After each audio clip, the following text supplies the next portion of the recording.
This started as a tiny lizard. No claws of legend, no poison, no fear. Just survival. But the islands changed. No predators, plenty of food. And when nothing hunts you, you grow. Generation by generation, the lizard got bigger, stronger. Slower, but deadlier. Then nature added something terrifying.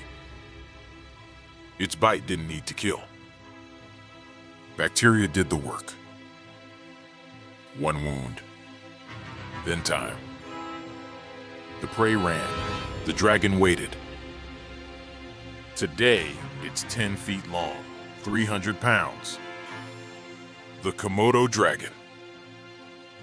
Not magic, not a monster. Just evolution with patience. And if a lizard can become a dragon, what's still evolving right now? Follow for more hidden evolution stories.